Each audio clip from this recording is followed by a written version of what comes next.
Ako na makapili kasi. Ewan ko, nababaliw na ako.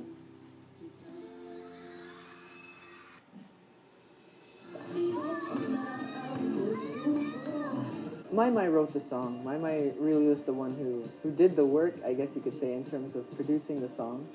And just to be a part of it, to have sang it, and for it to get that big, I never expected that. I thought, yeah, people might know it because they saw it on TVB, but I didn't think it would ever get that big, and I never thought that I'd ever be singing it at ASAP.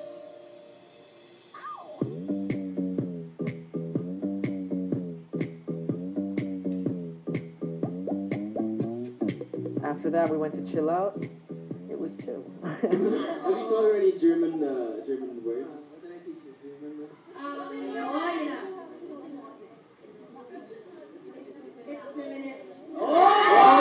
From the word chill out, it's chill. Parang umuupo lang kami, tapos may tinatanong silang question, tapos la. Sino ba si Mark? As in, kwentuhan lang talaga. As in, sobrang enjoy talaga. Na-heard ka sa sinabi niya. Napanood ko yun. Yung best part pa dun is yung kaharap mo, maraming mga tao na ginaganon ka na, hello. Sa una po talaga, akala ko, ano yung pop 10? Tapos parang, sige, okay.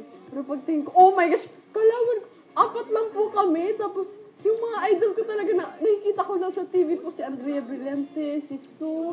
Sobrang gaganda po talaga nila. Tapos, imagine, as in, magkatapat po yung mga picture namin. As in, parang, hala, ano na to? As in, hala, patay na. Hindi ko talaga ma-imagine na yun po yung nangyari. Welcome back to ASAP Chill Out! Nag-Twitter party ngayon si Maymay and Edward. Pinapit-pit po kami ni Sir Robby Domingo tsaka ni Ma'am Alex.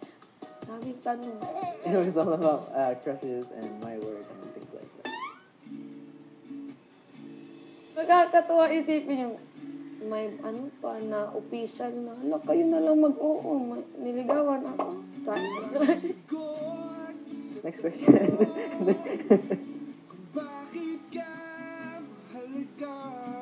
Kinikilig ako kasama ko si Edward kapag yung titig namin ay sobra na sa 30 minutes. Tapos, kasi iba na siya matitig po. Parang, ka talagang itunaw kanya. Kasi bako man siya. Wala mo na akong choice. Ako wala man siya matitig sa akin. Ha, kuya? Wait, sorry. Saan ba si Marco sa ating buhay?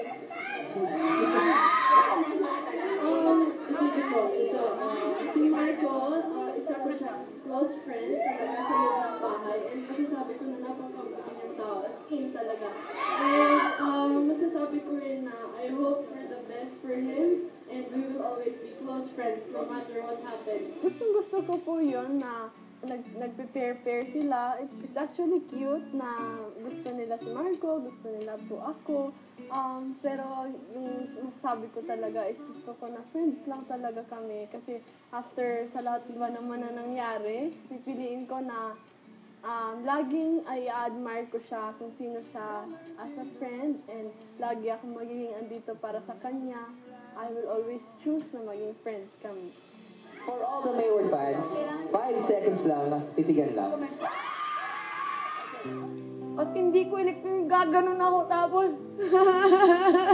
As in. 2. Like, we reacted in time.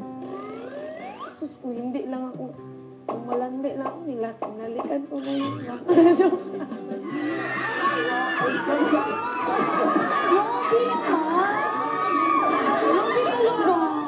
Sa kataas-taasan, kagalang-galangan na yung feeling ko talaga. As in, grabe na talaga. As in, parang sasabog na yung puso mo. But fans, I never thought I'd have this much support. You know, it's nice to be able to see the people that supported me and to, I guess, in a way, give back. I'm grateful, really, for everything. Feeling so blessed right now. Bihira lang makaranas ng ganong feeling na ganong saya ba na sa TV lang. Tapos bigla na namang sumulpot sa harapan mo. Parang ganon. Abangan bukas. We get into an elevator, and I see the Ascal's emblem on someone's shirt.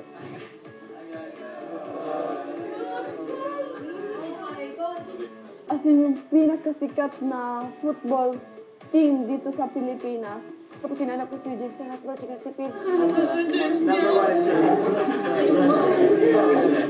Tapos doon na, wala na, sumigaw na, alam niyo na. Ano nangyari?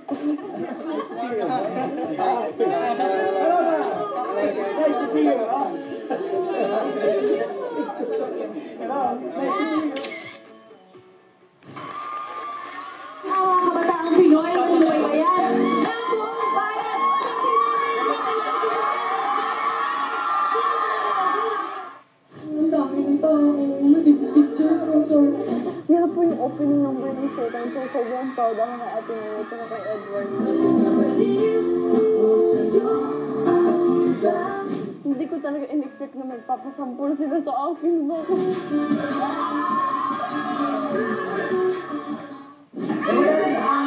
Alam mo, pinag-usapan nga namin dito, sabi ko natin,